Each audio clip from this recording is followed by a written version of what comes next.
Hello friends. So welcome to our channel again. तो आज जैसा आप सभी को पता चल गया होगा कि आरएसएमएसएसबी ने अपना स्टेनोग्राफर 2018 का रिज़ल्ट डिक्लेयर कर दिया है डीवी के लिए। तो अभी 200% उन्होंने बुलाए हैं और उसकी कट ऑफ जो रखी है वो आपको हम दिखा रहे हैं। तो पहले हम ये देखते हैं कि ये आज ही ये इशू है रिज़ल्ट, और 18/2/2022 लिखा हुआ है। और स्टेनोग्राफर सीधी भर्ती परीक्षा 2018 द्वितीय चरण उपरांत परीक्षा परिणाम। तो कुछ लोग इसमें ये कंफ्यूज हैं कि ये जो 12 गुना वाले हैं और सिर्फ उनका रिज़ल्ट आया है, ऐसा कुछ नहीं है। तो ये यहीं से क्लियर हो जाता है जब यहाँ पे लिख दिया है इन्होंने मेंशन क्लियर द्वितीय चरण उपरांत परीक्षा परिणाम। तो मतलब यहाँ पे फर्स्ट और सेकंड जो फेस में बुलाए थे, जो 12 गुना और 58% वाले, तो उनका सबका रिज़ल्ट एक कंबाइंड निकाल दिया है। और नीचे कट ऑफ भी इन्होंने दे रखी है। इस नोटिफिकेशन को आप इनकी वेबसाइट पे जाके और डाउनलोड कर सकते हैं। तो चलो हम आपको अब बताते हैं। ये जो रिज़ल्ट आया है, ये जो भी 1211 पोस्ट थी, इनके लिए 200% मतलब 2 गुना बच्चों के को दस्तावेज सत्यापन के लिए बुलाया गया है। और इनको आगे अपडेट कर देंगे ये लोग, एक नोटिफिकेशन इश्यू करेंगे और उसके थ्रू ये लोग अपडेट कर देंगे कहाँ पे इनको डीबी के लिए जाना है। वो सब चीज़ें ये लोग अब आगे करेंगे। और उसके बाद में जो डीबी में क्वालिफाई होंगे और उसके बाद में एक और फाइनल लिस्ट निकालेंगे ये। तो अभी तक ये है। तो अभी देखते हैं चलो कट ऑफ क्या है, क्या कट ऑफ रही है वेरियस कैटेगरीज़ की। तो जनरल की बात करते हैं। जो जनरल की कट ऑफ मेल की गई है वो 240.1685 गई है। और फीमेल की बहुत ही माइनर डिफरेंस रहा है, जो कि अनएक्सपेक्टेड है। 238.1342 ये गई है फीमेल की।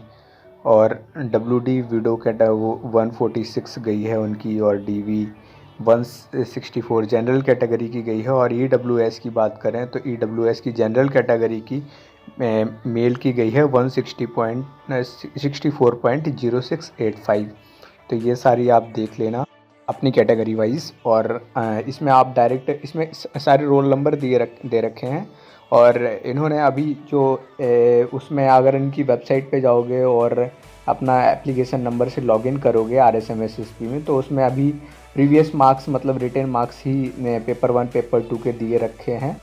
और इन्होंने अभी ये भी क्लियरली उसमें जो अभी रिज़ल्ट निकाला है, इसमें ऐसा कुछ भी क्लियर मेंशन नहीं किया है कि जो ये स्कोर आया है ये नॉर्मलाइज्ड मार्क्स होके बाद में इन्होंने कट ऑफ डिसाइड की है, या विदाउट नॉर्मलाइजेशन के इन्होंने 2 गुना बच्चों को डीबी के लिए बुलाया। ऐसा कुछ अभी मेंशन नहीं किया है उसमें नोटिफिकेशन रिज़ल्ट में। तो ये भी एक बड़ी कन्फ्यूज़न है, ये इनको क्लियरली मेंशन करना चाहिए। और उसके बाद में जो कट ऑफ से ये इतनी सारी गई है हाई, वो किसी ने भी एक्सपेक्ट नहीं की थी। किसी का भी इतना एक्सपेक्टेशन नहीं था कि ये सब चीज़ें जाएंगी। और जो 58% वाले जो बाद में बुलाए गए थे, उनका जो स्किल कंडक्ट हुआ है, उनमें से भी कुछ परसेंट बच्चों का हुआ है। बट जो मैक्सिमम बच्चे हैं वो उससे मतलब कि उनका हुआ नहीं है, जो सेकंड फेज़ में बुलाए गए थे उनका। और जो फर्स्ट फेज़ में बुलाए गए थे 12 गुना, उनका मोस्टली का हुआ है। मतलब कि जो मोस्ट ऑफ दिस इसमें डीवी के लिए कॉल आई है, वो उनका मोस्टली का उन्हीं में से हुआ है जो 12 गुना वालों में से थे। तो यहाँ पे 80% कट ऑफ सीधा सीधा इंडिकेट करता है। आप अगर और भी वैकेंसीज देखते होंगे और आप एक्चुअल में इसी की तैयारी कर रहे हैं, तो आपको पता होगा कि इतना कट ऑफ हाई कितने मतलब इतना हाई कट ऑफ और इतना टफ कंपटीशन शॉर्ट हैंड में अभी तक तो शायद किसी ने नहीं देखा होगा जो शॉर्ट हैंड में गया है। इनफैक्ट आप पटवारी का देख लीजिए, RSMSSB का पटवारी का रिजल्ट देख लीजिए, उसका भी कट ऑफ इससे डाउन ही है 2 गुना के लिए है। और स्टेनो का स्किल होते हुए भी इतना हाई कट ऑफ, ये सब की एक्सपेक्टेशन से बाहर है। और 58% वाले अभी ये कर रहे हैं कि उनको, और 90% शायद ऐसे कैंडिडेट्स हैं जिनको अगर वो स्किल में 100/100 भी लाते तो भी उनका नहीं हो रहा था। तो फ़िलहाल वो यही कह रहे हैं कि अगर 100/100 हम लाने से मेरा अगर नहीं हो पा रहा है तो हमें बुलाया क्यों गया, हमसे दोबारा से सबमिट फ़ीस वगैरह का क्या ये चक्कर रहता है। तो ये तो राजस्थान में ही है, देखा जाता है कि जो प्री के पहले जो फॉर्म भरते हैं उस पे भी फ़ीस उतनी वो लोग सबमिट कराते हैं, और जब दूसरा एग्ज़ाम होता है उसका दूसरे फेज़ का तो भी वो फ़ीस अपना सबमिट कराते हैं अलग। तो ये इनका अलग है।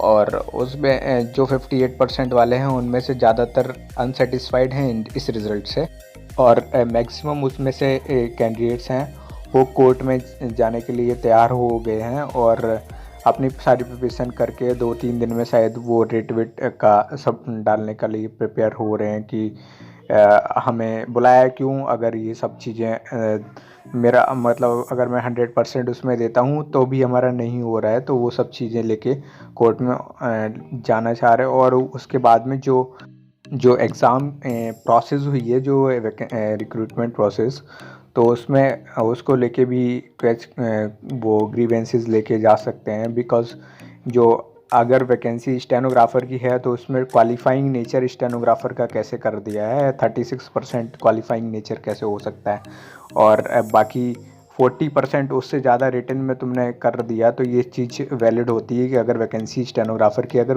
कोर्ट की वैकेंसी अगर आप देखें तो आपको सबसे ज़्यादा उसमें वेटेज जो होता है वो स्किल का दिया जाता है।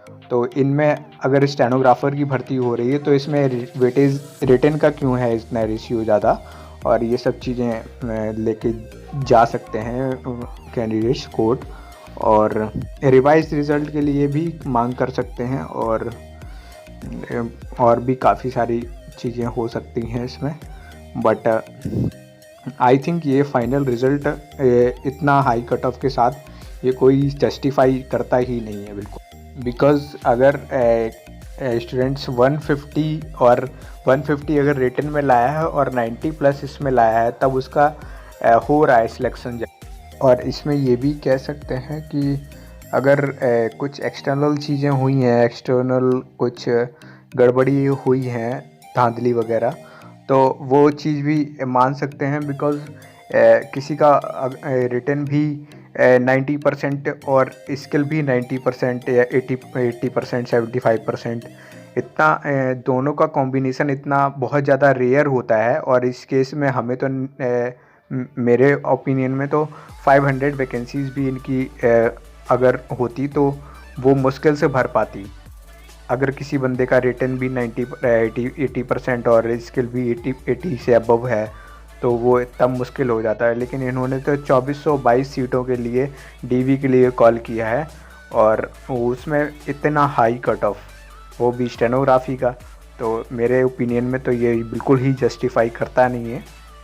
और बाकी आप लोग जो भी लीगल चीज़ें हैं वो आप अपनी लीगल तैयारी कर लीजिए, और जो कोर्ट में आपको अपनी ग्रीवेंसेस लेके जानी, क्योंकि बोर्ड तो ऐसा कुछ करेगा नहीं, तो आप कोर्ट में जा सकते हैं इसके लिए।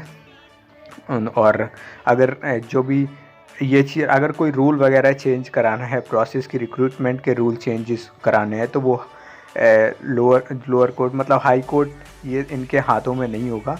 और जो रूल वगैरह चेंज होता है ये सुप्रीम कोर्ट ही इसकी पावर रखता है कि किसी भी रिक्रूटमेंट प्रोसेस की रूल चेंज करने का।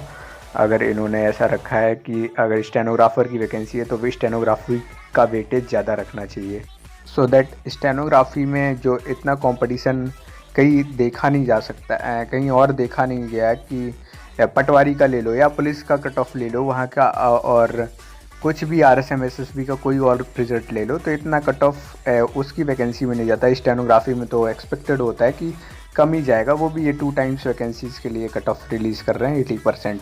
तो आप सभी का जो भी ओपिनियन है वो आप कमेंट सेक्शन में बताइए। तो फिर मिलते हैं नेक्स्ट वीडियो में किसी नई अपडेट के साथ। Thank you so much for watching.